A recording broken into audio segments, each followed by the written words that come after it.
All right, bro, you can go ahead and start.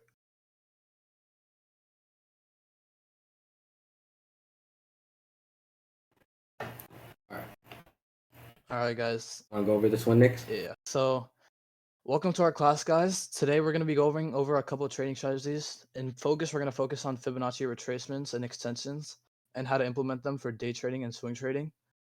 So, what exactly are Fibonacci retracement levels? Fibonacci retracement levels are a mathematical sequence drawn from the most recent swing highs and swing lows of a stock to help determine areas of support resistance and areas for potential reversals and continuations in trend. And this indicator is one of the best reflections of market psychology. We know that price either goes up, down, and to the right, and we want to use this tool to determine our entry points and potential reversals and continuations in trend. This is where Fibonacci retracement can come in handy to identify potential short-term reversals and momentum continuations. The 5 most important levels of Fibonacci retracements are the 23.6%, 38.2%, 50%, 61.8%, and the 78.6% levels. And the golden zone, which we will be referring to in the charts later today, it's going to be where we want to buy and enter our trades, and it's going to be drawn between the 38.2% and the 61.8% retracement levels. And you want to look for areas of supply demand within these levels for confluence to enter these trades. And then we're going to go over that when we chart in a couple minutes as well. So what are Fibonacci extension levels? So Fibonacci extension levels are essentially levels where once price breaks the 100% retracement, it will continuing moving in that direction. So extension levels will help you determine price targets in your trade as it breaks the 100% retracement, where you could start looking for profit taking zones. So price action movements generally will lead to an impulsive move once it breaks the 100% retracement onto the next supply or demand zone. So some of the key extension levels you're going to see is going to be the 123.6, 161.8, 200%, and 261.8. Personally, for me, the most common ones that I use are the 127% and the 161.8, which is the golden ratio. So the usage of Fibonacci retracements and extensions in trade management for reversal trades. If you're seeing price action hit resistance at a certain fib level and fails to break it, what will generally happen, more likely than not, is it will reverse and retest the prior fib level. Some of the key notes here for entering trades like this is it's dangerous, especially if you're on an uptrend or downtrend, to try to play a reversal. You don't want to just enter blindly, right? You want to wait for some type of confirmation via a double top, a triple top, or bottom. You want to look for divergence, volume, and candlestick formation to form some type of confluence before you enter such trade. Now, for momentum continuation trades, if you're finding support at a certain fib level and it holds, more likely than not, it will test the next fib level, upwards or downwards. Keynotes here, again, you want to wait for confirmation. You want to look for some type of double, triple bottom or top, volume, divergence, and also candlestick formation. So I put together a nice little analogy for you guys. Think of fib levels as climbing stairs, right? If you're struggling to get to the next level, then you're probably going to take a step back. But if you're finding solid support at the current level, you're going to advance forward.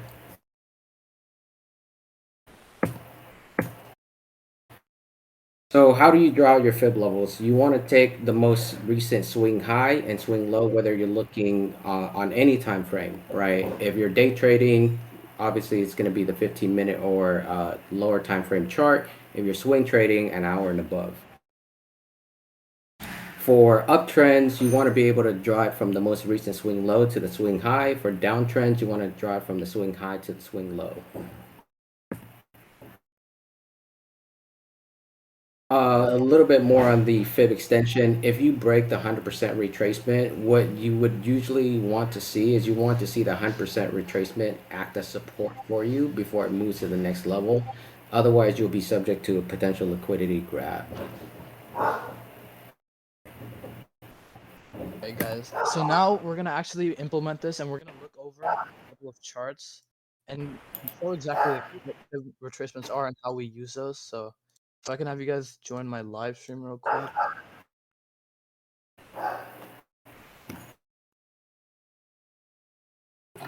We're gonna wait a bit, get everyone in here.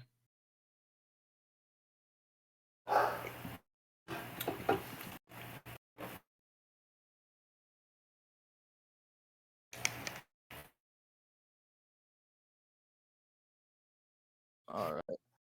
So first of all, I advise you guys, if you guys are watching this stream, have your guys' own trading view out or whatever charting system you guys use, and follow the settings that I show and chart it out with me, just so you guys can see what I'm seeing. And so for future use, you guys can refer back to them and then use this in the future. So first, we're gonna set up your guys' fib settings as I have it set up for us. So the fib tool is gonna be this third one right here. It's gonna be the fib retracement right here, and you guys can drag that out and then copy these settings that we have right here. I'm gonna give you guys a couple minutes just so you guys follow this out. So while you're setting up your settings, are there any questions that we can address?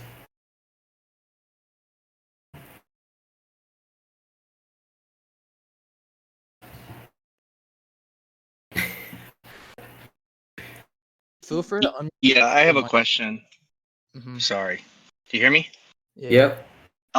You mentioned the 15-minute and below for day trading. I've found it more. I've found it go all the way up to 30-minute. Seems to be a little bit more. That because my philosophy behind that is that the higher time frames obviously are more they confirm better. They're better for that. However, when it comes to day trading, I agree with your statement that it's the lower time frames for confirmation, and the higher time frames are just sort of the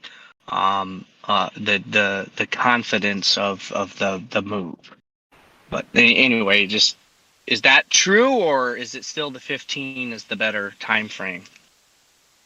I'm It just curious. I don't know. So it ultimately depends on what type of trade you're looking for. I mean, if you're just looking for a scalp, right, 20 to 30% or 20 to 40%, then I would recommend using the 15 minutes or under because you're not going to be holding it long. But if you're looking for a Got it. potential big move, then obviously you want to utilize the higher time frames. Sure. Okay. All right. Just confirming. I don't mean Yep. to contradict anything you're saying. Thank you. No worries. Thank you for the question. All right. Hopefully, you guys have all the settings down, and then so we're Next, gonna draw go it the over. other way. Bro, I haven't even drawn it yet. Relax. All right. Bottom up, bro. So the first thing we want to figure out when we're drawing fibs is to determine the trend we're in, and we want to determine our swing lows and our swing highs. So as we see with Baidu here, we did have a constant downtrend up here, and we did see a bottoming out right here. So we would refer to this bottom right here as our swing low, where we'd want to start our fib extension. So you would click the fib, start it at the bottom, and when drawing fibs, you always want to use the wick of the candle. You don't want to use the body because price did actually reach the wick, so you do want to start at the wick and then draw it to our 0% right here to the top of the wick of the swing high right here on Baidu. And then, so this is how you would draw your fib retracement for an uptrend right here. And then the golden zone that we did refer to before is going to be between our 50% retracement right here and our 61.8% retracement right here. And I like to draw this as a rectangle right here, as an area right here. And then so basically our strategy, how we use it is we look for pullbacks within this zone right here for entries for call sides to the upside.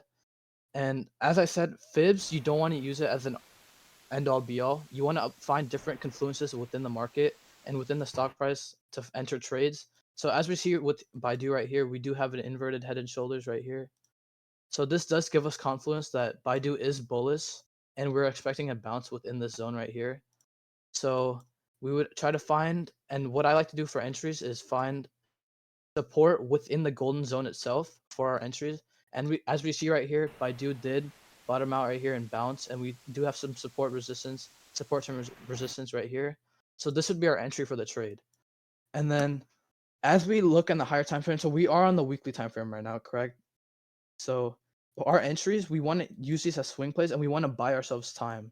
So Baidu did end up just chopping here at this range for a good 1 to 4 weeks. So if we did play like weekly contracts or even 2 week out contracts, our theta would have got us and we would have ended up losing on that trade. So when looking at the higher time frames, like say from the 4 hour and up, we want to buy ourselves time. So from our entry, we want to give ourselves like about 2 to 3 months out and just sit on these plays, and then these trades you will see these trades play out. And then for taking profit using the fib extensions, we go from our entries, and our taking profit is the next fib extension up. So we see our first entry was a 50% retracement right here. Our next take profit zone is going to be our 38.2% retracement right here, which we did hit, and then we eventually did continue. And then as we keep hitting our fib extensions towards the upside, we are going to set our new stop loss at the fib extension that we broke. So as we see, we did break right here on the fib extension, and we'd set our new stop loss at the 38.2%. And then as we keep making moves up, we're just going to keep moving our stop loss up and keep seeing our take profit up. And then do you have anything to add, Straight Bear? No, you touched on all the points. Yeah, so and one of the things that I want to like emphasize on here, fibs is not just like a horizontal line of support resistance. It's going to be an area, and you don't want to just enter a trade. Like say we hit the 0.5, you don't want to just blindly take the trade.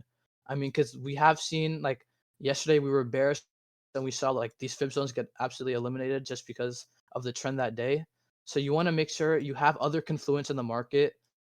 And right now we are in a bullish market, which is why these fib extensions to the upside are going to be playing out, as we see with many stocks right here. So you want to make sure you have confluence. You want to see like other patterns. You want to use price action, and that's how you don't want to just enter fib trades blindly. Do you So guys have on any this questions about weekly that? Baidu chart, Nix, I think you could see some type of bullish divergence on there too, at the bottom of from the left shoulder to the head. Yeah. So that would be one type of confluence for a potential reversal. So yeah, do you guys have any questions with that?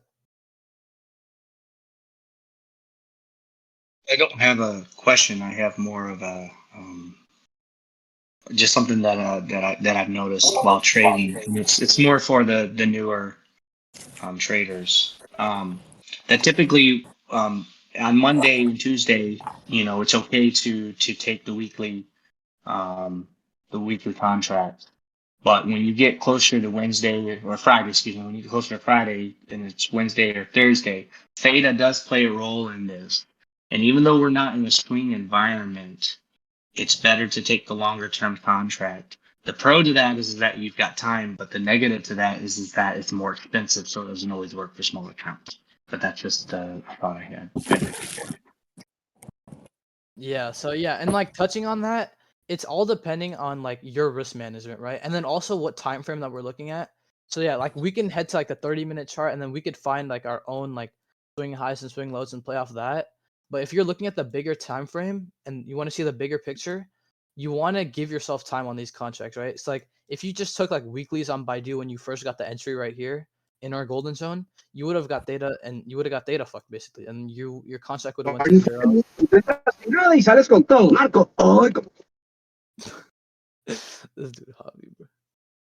All right, yeah. So yeah, continuing on that. So yeah, you want to buy yourself time, because if you give yourself time, like you can sit on these positions, your contract won't get as affected, and this will also give you time to average down in your positions.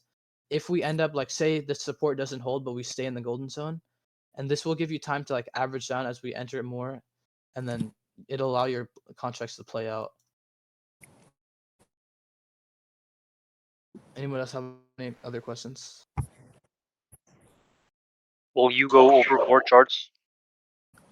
Yeah, I'm gonna go over a couple more charts right here. So another one. So I actually had a question, yeah, a go real ahead. question. Sorry, I'm not. It's not a comment this time. When it comes to the time frames of of those trades. Oh man, I just forgot my question. All right, sorry. I'll get back to it. Had a senior moment. Nah, you're good, bro. Don't worry about it. Anybody else have any other questions before we move into other charts?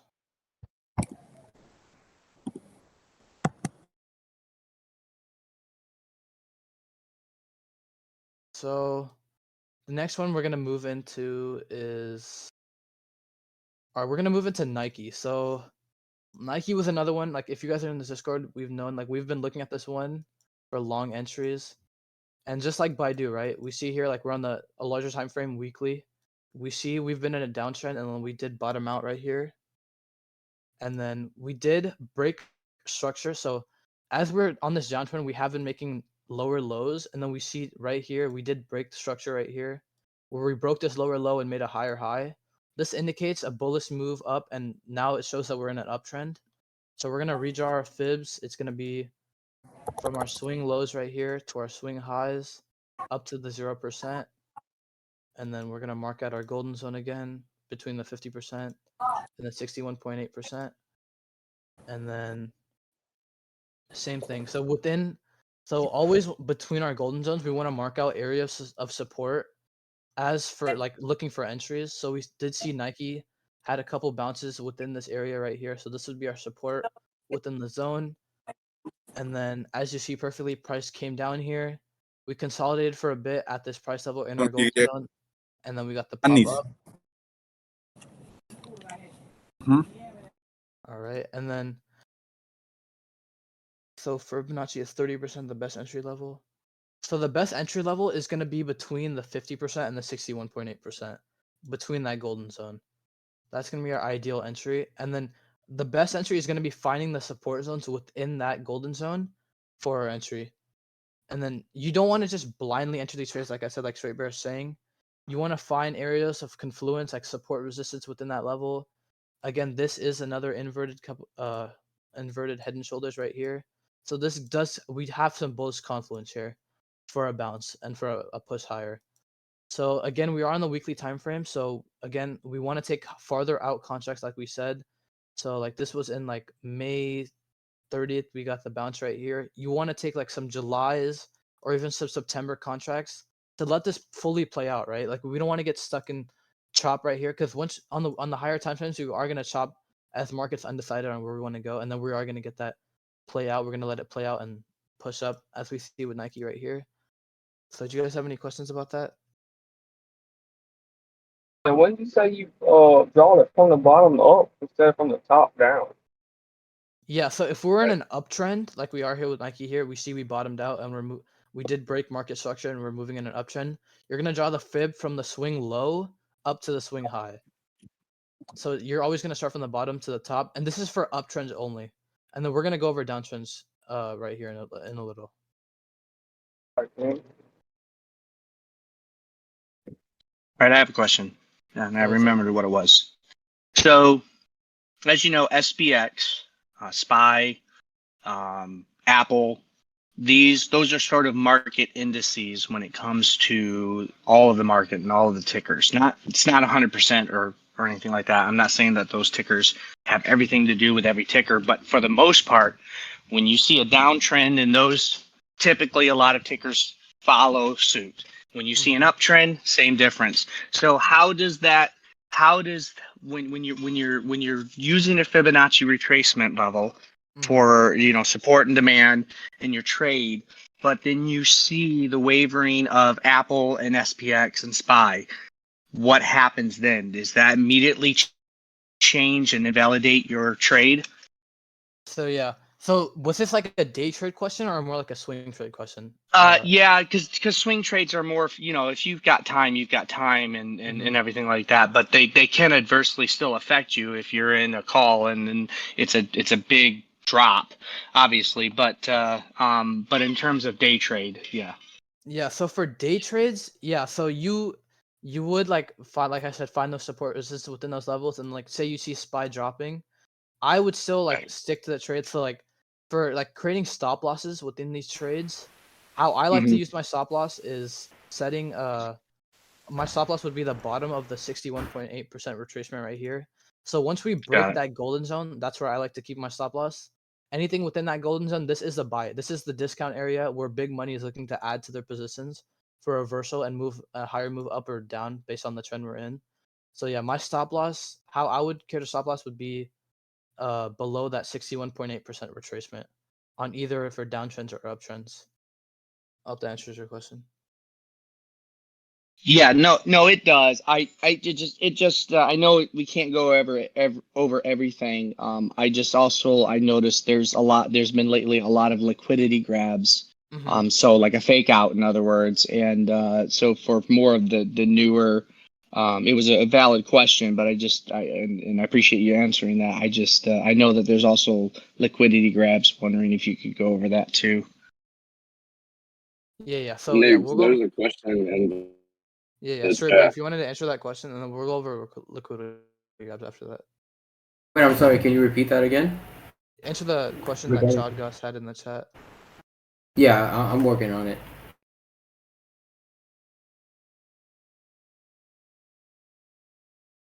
Oh yeah, for the best time frame for using the fib, it can be any time frame. It just ideally like it's what you want to trade. Like, do you want to day trade? Do you want to have like Boy says like free bread plays like where we're just sitting back and like watching our position play out?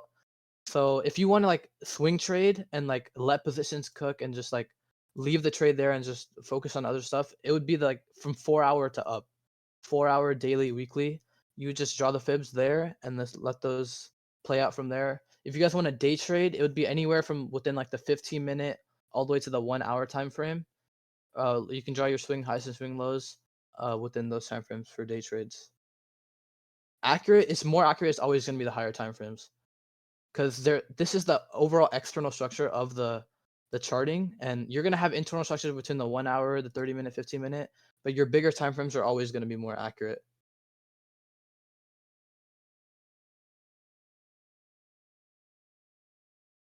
Swing trading tip. All right. Do you guys have any other questions?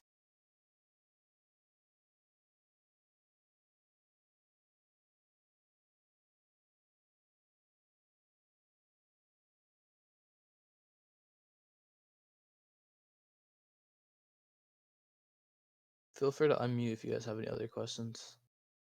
If not, Straight Bear is gonna go over like how we use this strategy with day trades as well. 1 second. All right, I found a question. I got a question. So when you're setting up for the day, okay, it's pre regular market session. What do you look for from the previous day and or from the weekend for setting up your Fibonacci level?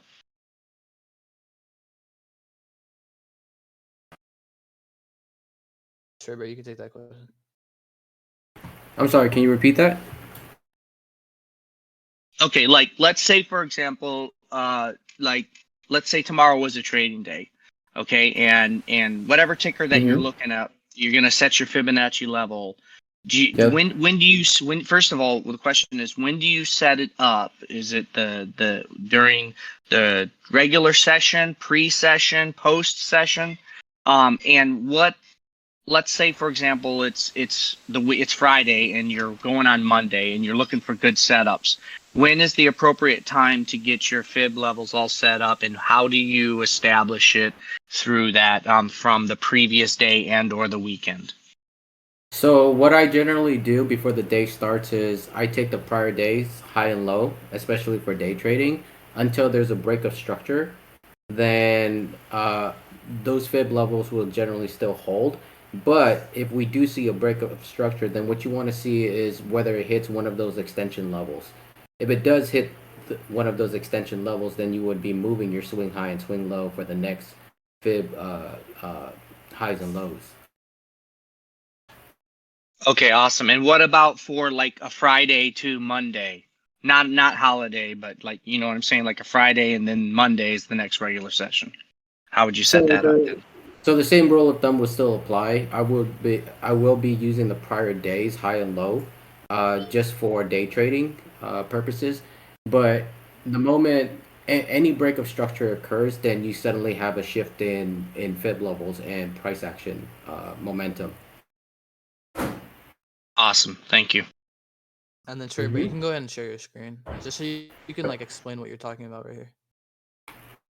All right, 1 Hey, second. Turf has a question in the regular chat. He can't unmute. Oh yeah. Oh my god. You want to take the chat questions next? Yeah, I got it. All right. And yeah, sure. If you're free to speak, you can talk.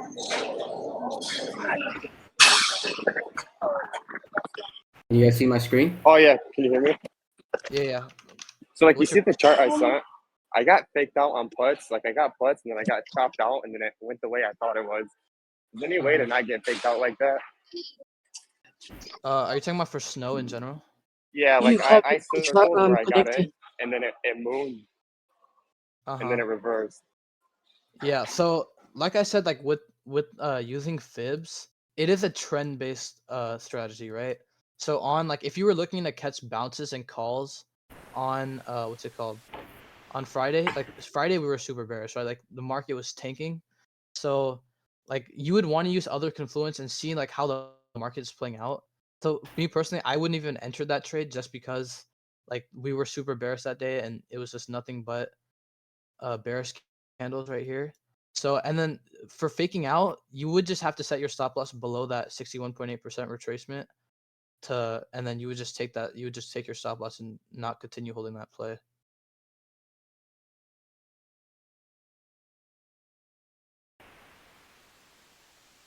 Hey, Nix, I have a question. Yeah, what's up? If price level goes below 1, do you redraw your fib? If price level like goes below one of the other like high or low. That your swing bottom, if it goes below Uh-huh. the swing bottom, would you redraw your Fibonacci?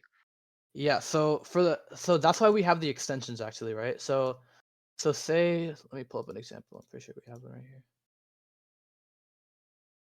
So with TSM, right? So when I drew it, like you see how we had our swing low right here, swing high right here for TSM. And then we actually have these extensions like when you guys added your settings. So once we do break that high, you are going to look to take profit at our next extension levels. So you see like once we broke our 0%, we did continue higher to our negative 0.27 and then we did reject there. So you wouldn't essentially like redraw it right then and there. You would actually use the extension levels that we have added to take profit at these next levels for the fibs. Thank you.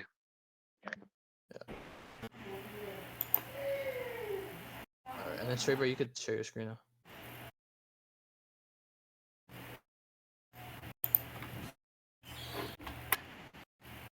Can you guys see my screen?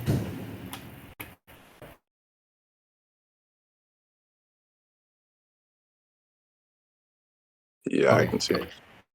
So let's take SPY for example here. I like to day trade SPY, 0 DTEs, and mainly because it moves when it moves. SPY, a $1 move can probably pay you anywhere from about 50 to 70% at any point in the day. And so I'm going to switch to the 15-minute here. So as I'm entering on Friday, right, here's going to be my swing low and my swing high. Let me delete this. Here, I'll just delete this. And so what I'll do is I'll be drawing my fib levels from here. So within the first, as you can see, hold on.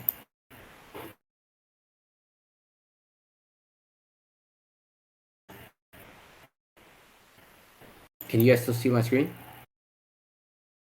Yeah. Good. Okay. And then could you just expand your screen so everyone could see? It should be on the top right next to publish. Just expand it out. Next to publish. You see how there's like you can expand your screen out? Got you. Yeah, there you go.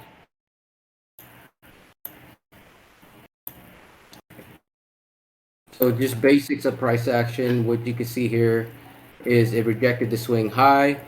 It started retracing, but then we get the first move to retest. The start of our gold. What I extend my golden zone a little bit more between the 38.2 and the 61.8.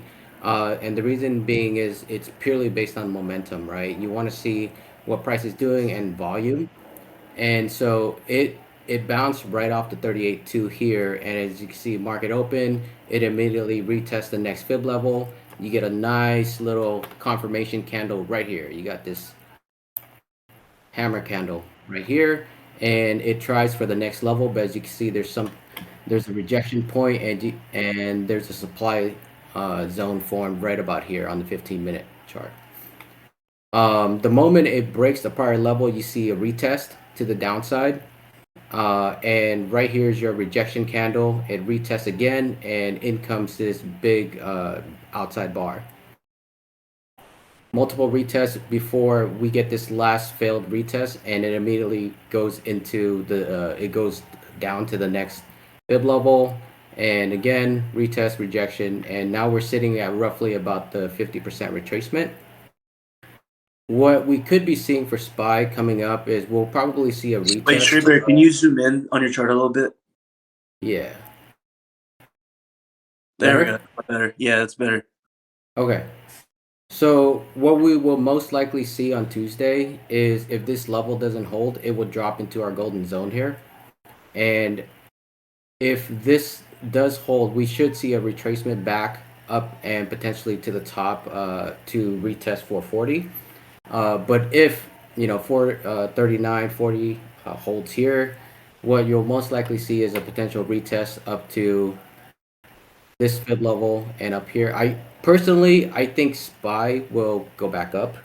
We got quad witching, and you can see there's a bit of a bull flag here too. One second. Take this.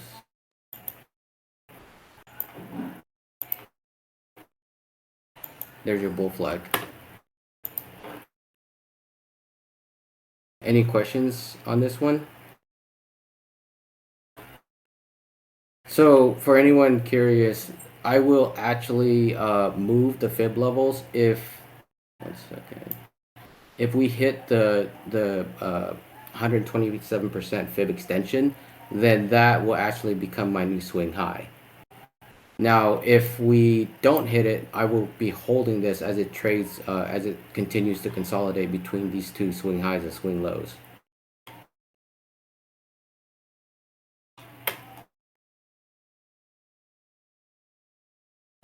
Any questions?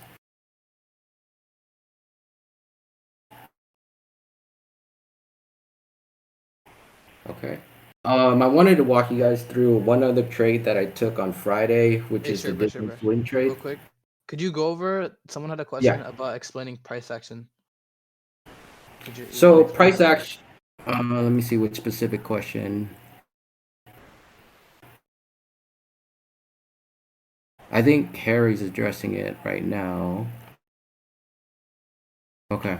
So price action is essentially, just what the price is, the midpoint price between what the bid and the ask would be, right? Think of it as like a sliding scale. If there's more sellers than there's buyers, obviously price would go down, or if there's more buyers than sellers, price would be going up. Now, what I generally like to watch for is essentially volume.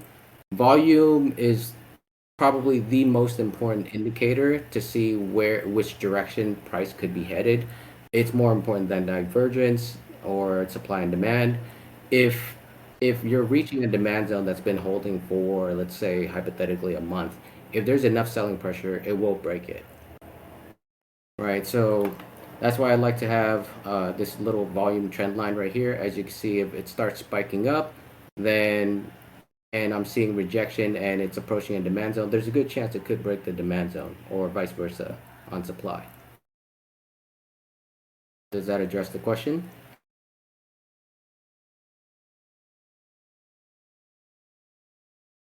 Okay, good. So I wanted to walk you guys through one more trade, which is a Disney trade that I took on Friday. What I'm seeing here, right, initially we have a left shoulder, we got a head down here, and I was waiting for potentially a right shoulder. So here, before I even drew out my fib levels, I saw a potential demand zone right about here. Every time it touched, waked up, tested. And for me, I entered at the 38.2.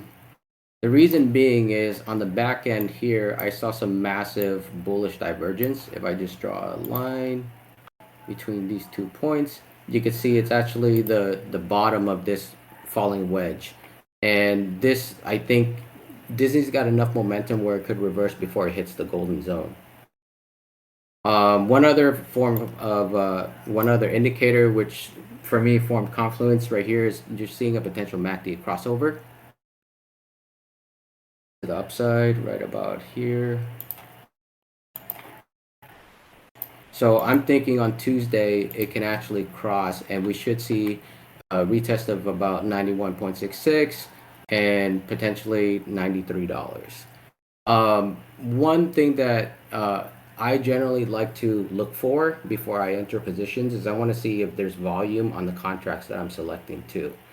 If you're seeing a lot of volume on that day for those contracts, more likely than not, that's smart money because retail doesn't have that type of funds to really buy in that volume.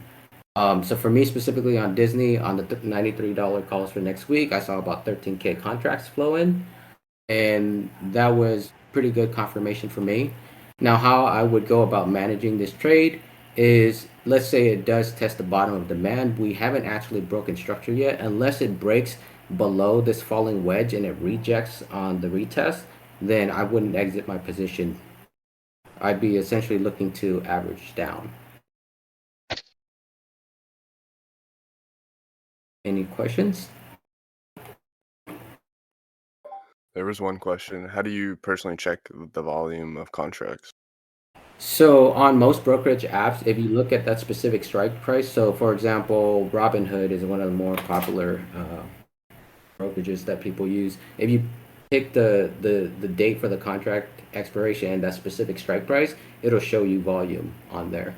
On Webull, if you slide to the left, you'll see open interest, and right on the left, right to the left of open interest is going to be the volume for that strike price for the day. Okay, I figured. And then there's another question. Price action, is that just based on volume? Ooh, this is a good one. I would say yes, it will be based on volume, but then there could be other technicals that could be driving it. It could be news related too. I did mention before that volume is probably one of the most important indicators. The second one is TA doesn't matter if there's news being released. Okay. And then I look at a personal question. I don't know if anyone else has a question, but if you could go to Home Depot really quickly. Sometimes I see charts like this where the price is at like a really good level, and to me, I just call it like a 50-50 level where it can either Mhm. just break up or break down. See, you already have it there. Yeah, What do you see? I'm sorry, say that last part again. So like what I would see here is I would see kind of like what you have, how it's at like that bottom level. That's what I'm looking at. And I would think it either bounces or dumps. So I would call it like a 50-50 level and just put it on people's radar. And then I would probably like Mhm. just wait for a candlestick to either close above that level or below it and then just play that volume. But how would you play it if you were to play this hypothetically, like if this was SPY or something? So I would be a bit patient with this one because you're kind of in no man's land, right? What I want to see here is this level get tested to see if this demand zone holds up, Okay. right? If we hold the 296 price, there's a good chance it could go back up and potentially test supply up here. That's a $4 move on Home Depot, which should pay pretty well, especially on like a Wednesday or Thursday. Okay. So in these scenarios, if it was SPY and let's say like there were a lot of flows on the short side, would you go short or do you always wait to play the long side?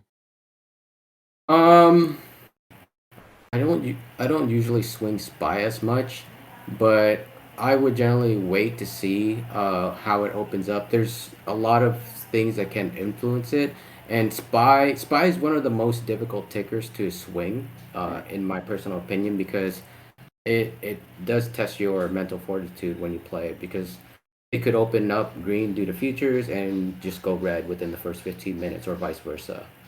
Right, so if you're swinging calls and puts, you really got to be able to. You've got to be super technical with playing SPY. Okay. Okay. Any other questions? Yes, sir. I had one question where Nick's answered some of it. Mm-hmm. So he said you start on an uptrend, you start the Fibonacci at a swing bottom and you draw to the swing top. And you said if it goes above the swing top, there would be extra retracement or impulsive like levels, extensions up there. But what Mm-hmm. happens if the swing bottom gets broken downwards? Are there extra levels below 100% downside? Yes, the same concept applies, the 127% extension and the 161.8% extension. It ultimately depends on what you're seeing in the price structure, right? Or the structure of the chart. So here, let me go back on, let's take HD for example. Same thing, you've got a downtrend here, obviously, right? Lower lows, lower highs, and then we finally bottomed out right about here, and then we started getting some potential retest. Now, I wouldn't say this is an uptrend just yet, but the moment it broke through this level right here, we suddenly have a break of structure. So now we're officially in a potential uptrend. So it's not fully confirmed yet because you want to see that, these levels hold up. Right here, this supply will turn into demand. So, but for now, on from here to here, we are seeing an uptrend. So what I'd be doing on Home Depot is take this swing low and swing high. The reason why I'm still using the prior swing high, even though this one has, it wicked up a couple cents, is because I haven't hit the next Fibonacci level yet. So the moment I hit this extension at about 312, then we're confirmed on the higher time frame that we are in an uptrend and there's a reversal. And what I'm watching for, let's say over the next 2 weeks, if Home Depot does hit this and there's a retest and 312 holds, then my eyes will be on the potential move to 321.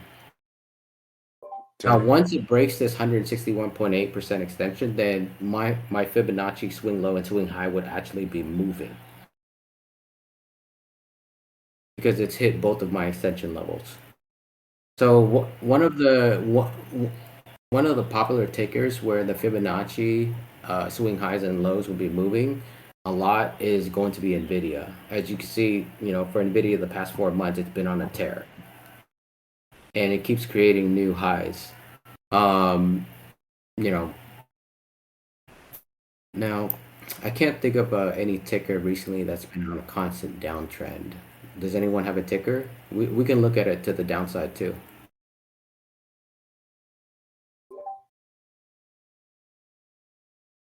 AMD, but on AMD. the 15-minute, not the 1 hour. Okay. Oh, you know what? I got another one. Let's go SQQQ. This one should be on a downtrend since QQQ has been going up.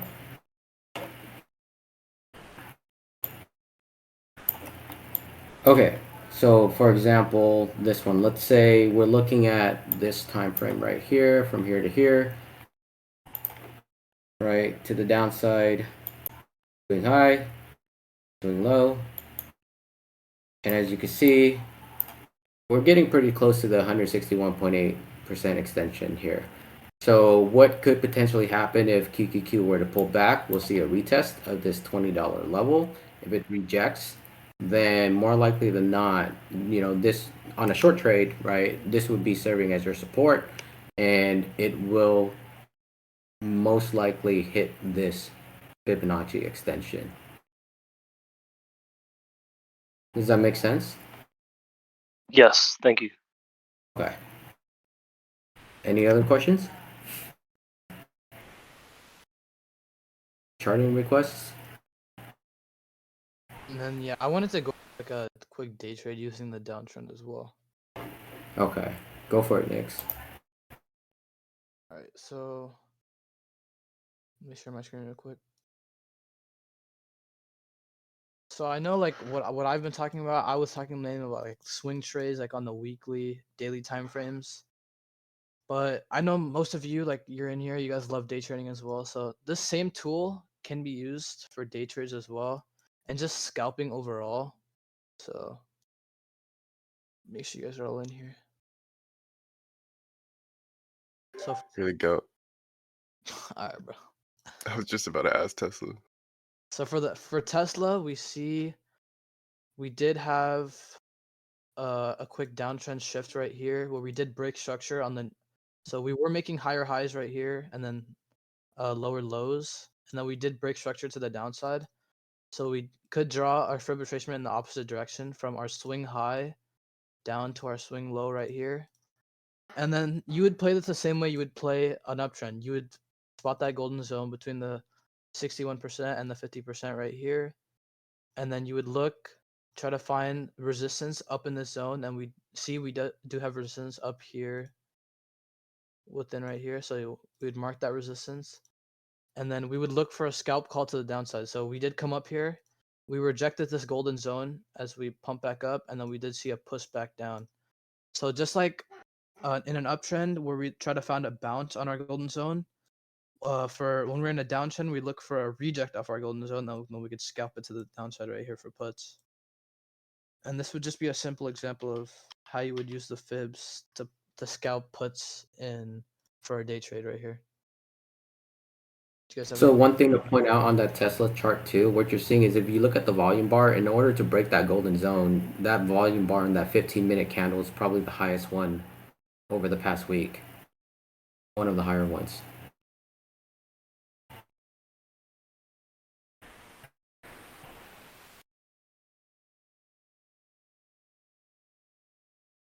Do you guys have any questions? Not even just about fibs, but just like anything trading related. Do you guys have any questions? Yeah, he said you liked SC for next week. Yeah, I'm gonna go over that at the end of the channel of the class. All right. Yeah, we're gonna go over that.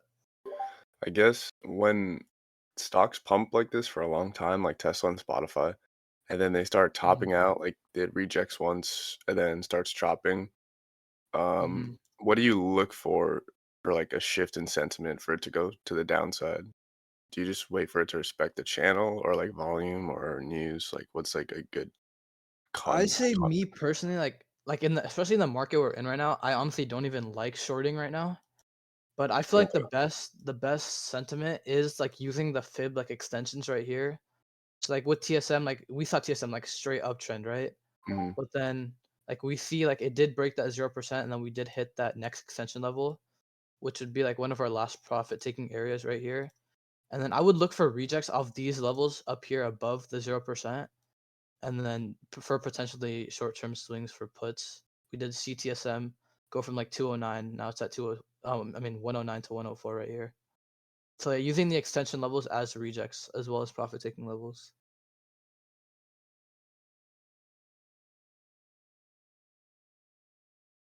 Okay. One point to add to that one. So you want to see if you're looking for a potential reversal, you want to be able to see that that previous lower high get broken. Because if it does get broken, you're going to end up retesting the pivot low. And what's And if that breaks, then so let's see. like And 15-minute candle close? yeah, okay, yeah. One of the main things, yeah. So if you're day trading, I know like I have watches I post in here and then like stuff like that. You never want to enter like level breaks just off like, oh, like we broke the level, like we gotta hop in right here. hmm You always want to wait. I recommend 15-minute. It's either 5 or 15-minute. It's just based on like how risky you guys are feeling. So you always want to wait for that 15-minute candle close. And what I mean by candle close is the actual body of the candle closes below like the level you're looking at right here. Like right here, we say we had a level right here as support, and then we did see this 15-minute candle close right here. This would be an entry right here. So we saw the 15-minute candle close, the body's close below the level, a new candle formed, and then we'd enter puts or whatever you're looking to trade right here. So yeah, that's like one of the main important things, especially if you're day trading. You don't want to just enter off a break with no candle close, because you can easily get faked out. And one of the examples like I can show you right here, like with Roku, we were watching above 72.50 last Friday, and then the 15-minute candle, you see like we broke above right here. If you just entered blindly right here, you would have got faked out and completely got completely got shit on. Like, I mean, this stock rejected 72.50 and came all the way down to 69. So yeah, waiting for candle closes is like the most important thing, especially if you're day trading. Because if you're day trading, you need perfect entries. You don't want to be entering like on highs, or you don't want to be getting faked out when you're day trading, because the contracts will completely get destroyed. So yeah, candle closes is a huge part especially when you're day trading support resistance levels. You also want to see a retest and rejection too, just for confirmation. Sometimes it will just go in that specific direction without a retest, but the retest is super important for you to find confluence.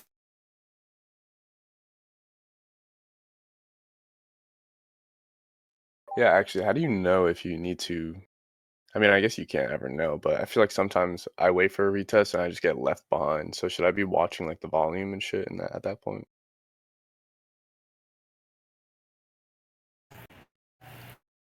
That's a good question. If you see the volume pick up, then and you're chasing, I would play a rather conservative stop loss.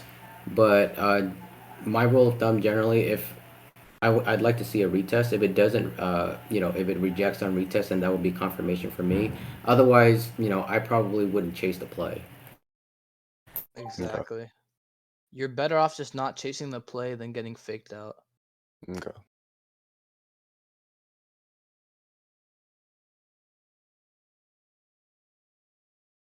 Yeah, you can miss the move, but you're way more safe waiting for that 15-minute candle close than chasing the play off like just if it breaks. Like I showed you with Roku. I mean, Roku, if you didn't wait for the close, you got completely destroyed. So you're better off just waiting for that close and then the retest of that level if you want to get in for plays like that. Especially if you're day trading. I mean, if you're swing trading, like your entries, like you want to get a good entry, but like the entry doesn't matter as much as when you're day trading, because if you're day trading, your contracts are gonna get you're gonna move really volatilely. So you want to wait for that close. Okay.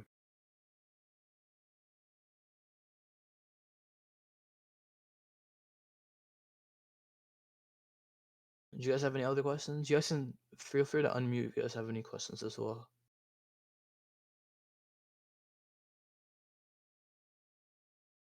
I guess I have another question. I feel like I have hella, but I have one. So when it comes to channels, how strict does a channel have to be? Like, I'm gonna share my screen real quick. I was charting this the other day for Airbnb. I Uh-huh. don't even think this is like real, but like, can you draw a channel here? Is this a possibility, or is this not even a channel? That's a bull flag. Okay. So just because it's like lower highs? No, because you have an impulsive move to the upside, and it's And then you're consolidating consolidating, within kind yeah. of a descending channel. So yeah, it's Okay. like once you see moves like that, like that's where you actually want to use the fibs, like on impulsive moves up or when you have the trend, like you see right there, and then you see price consolidating. That's basically a bull flag, and you're waiting for that breakout again after Yeah. consolidation. So in this And then instance, you don't use pre-market, right? You use no, yeah, you could use pre-market, but you would use the bottom, like before the impulse move happened, like the bottom of the impulsive move. So you see how Airbnb? like here. No, like before the bull flag even formed. Oh shit, like up down here? Yeah. And then I did want to go over like using like you said, like using channels and stuff like that for entries as well. So Yeah, yeah. no, go ahead. I'm stop dreaming. So yeah. So one of our main watches like this past week was also Spotify. And I mean, so we did have everything drawn out. So like I'll redraw everything for you guys. So we did have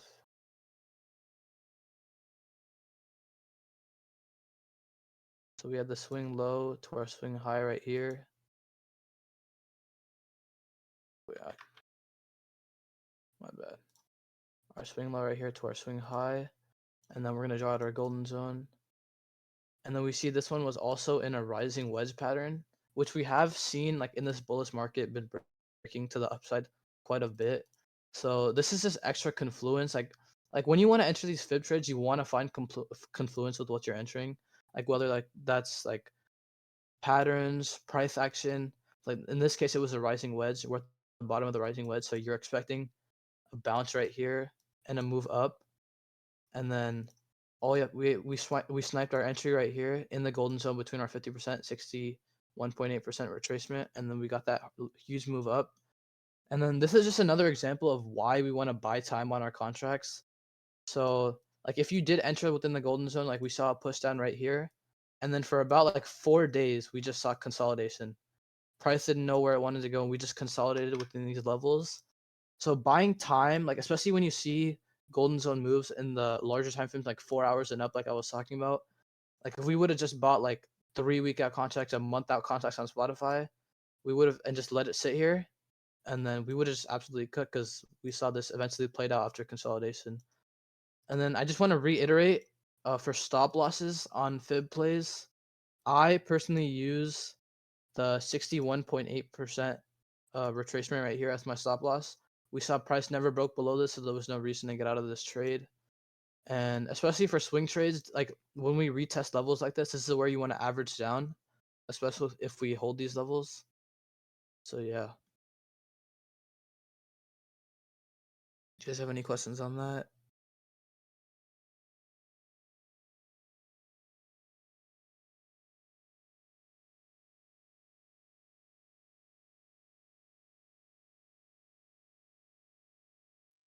Can you chart futures on the 15-minute for me? Futures? I don't even have futures data, but yeah, I could chart it.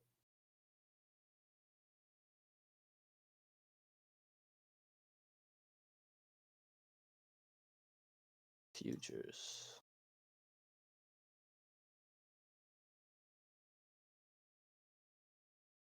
I would expect, I mean, if we hold this 38.2, we could get a nice move up, but I would expect price to come back down here and retest these levels down here, especially because they do match up with prior areas of resistance before we broke out.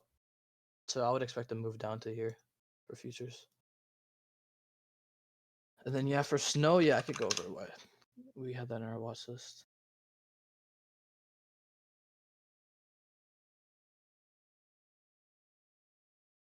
So for snow, actually, so I know we talked about like using downtrends as like playing for rejections, right? So for snow, we had the swing high right here, down to our swing low, and then we would draw our golden zone right here.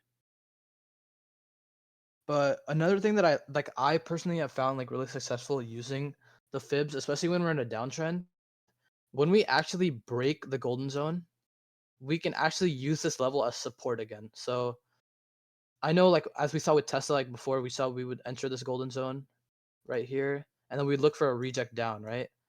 But for snow, as we did see on like Wednesday, we did break out of this level right here. And then we did come here and then test this golden zone again and use it as support. So this gave confidence that, oh, like this downtrend, like we're breaking structure right here, and then we're looking for a move to the upside now, right? Because we've now held this previous resistance as support. So it's basically resistance turns support.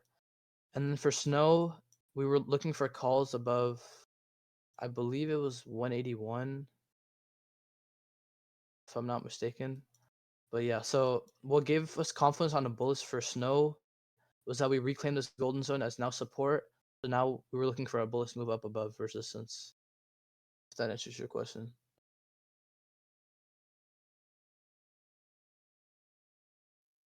Yeah, so Thank you. 181 was actually key resistance right here, and we were looking for a break of that level.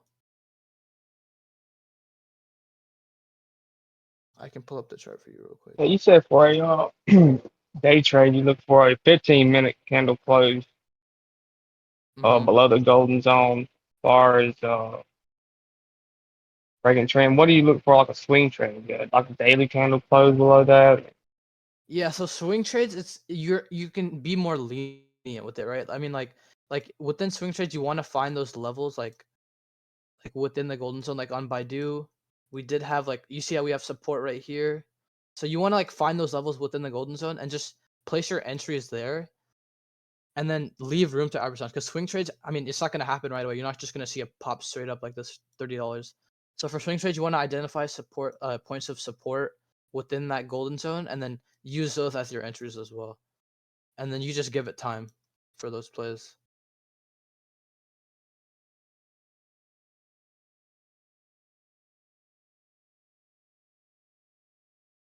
When you draw your fib, what time frame do you usually use? It just depends what I want to like, what type of trading I'm doing. I mean, you can use fibs on every time frame. Me personally, I've found like recent success like with swing trades at least. It's been like 4 hour, 2 hour daily. Like I've been using those time frames, and we've been hitting on like a lot of the recent swing trades. But I mean, it's just whatever's up to you. Like you can use the Fibonacci retracement tool on whatever time frame you'd like. It just has you'll just see more success the higher time frame you use because that's the overall structure of the stock itself.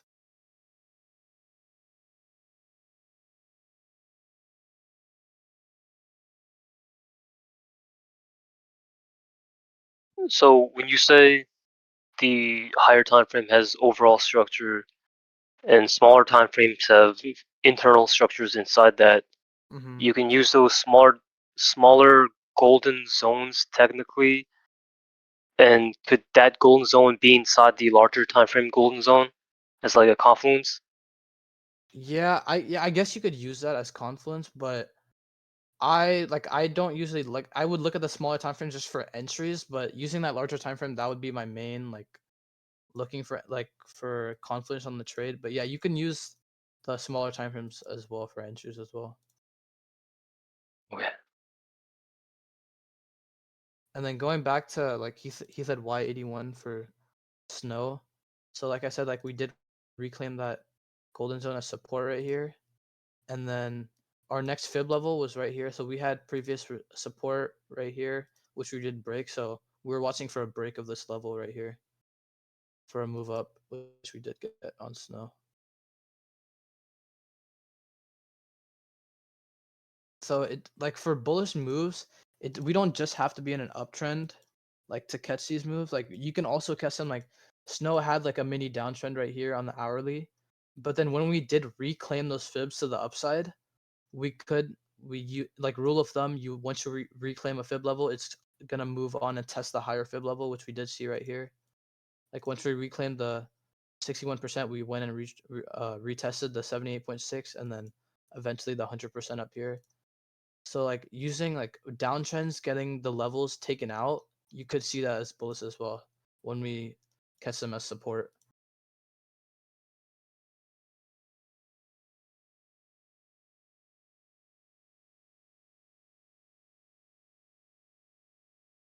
You guys have any other questions? Looking at Tesla on the 1 hour, am I drawing this extension correctly? Okay, no, because see, I had it drawn from the bottom. I'm not looking at that swing low. That's what I'm missing. Okay, nope. That answered my question right there. Mm-hmm. Yeah, uptrend to swing low to swing high, downtrend, yeah, swing high to swing low. Pop quiz time. Starbucks. Oh yeah, and Starbucks is a perfect example, right? So, like, let me go over this before I look at anything else. So, like, we see Starbucks, it wasn't a downtrend since like May 1st all the way down here, where we look to bottom out. We bottomed out in this demand zone right here, and so we draw our swing high, swing low, downtrend, and then you see how like we're reclaiming these levels. So our first fib right here, we broke above, and rule of thumb is whenever we break a fib level, we're usually going to go up and test the overhead fib level. So right now, Starbucks, like it's one of our long watches, we're going to be watching this to retest that 103, 104 area, and we can see right here like this level is already heavy. It used to be heavy support before we broke down. So like using even when we're in a downtrend, using these breaks to test the above fib levels, you can catch trades like that as well. It doesn't just have to be strictly puts when we're in a downtrend like this. If you guys got that. Sebastian, you have a question about Starbucks? No, that's interesting. I started doing the fib on the 1 hour, but I'm seeing you're doing the daily. Yeah, I always do the bigger time frames. Oh. First, yeah. But yeah, Yeah, Starbucks. I found that volume is the best indicator to watch. And if you're looking at your fibs, when you hit those zones and you start consolidating, if you add the amount of volume that takes place, that's where larger institutional moves are going to happen. And that's what you were already saying, but that's why those levels are so important. Yeah.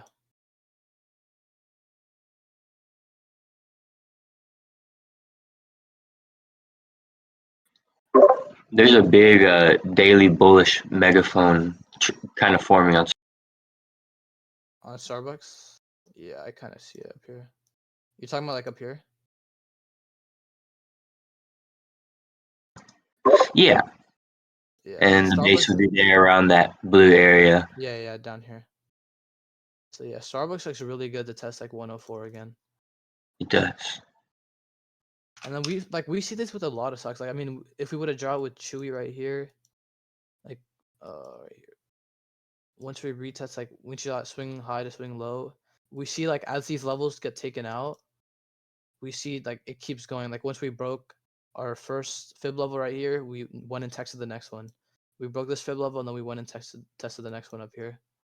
So even in a downtrend, you could use these fib levels for short-term uptrend plays as well.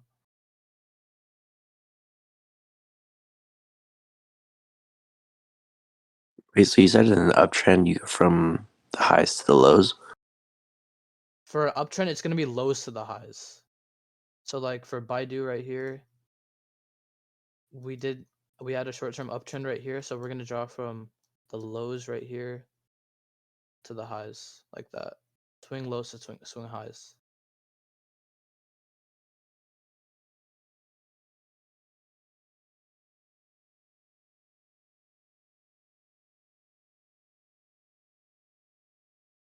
Is there a way you can chart Apple too if you get a chance?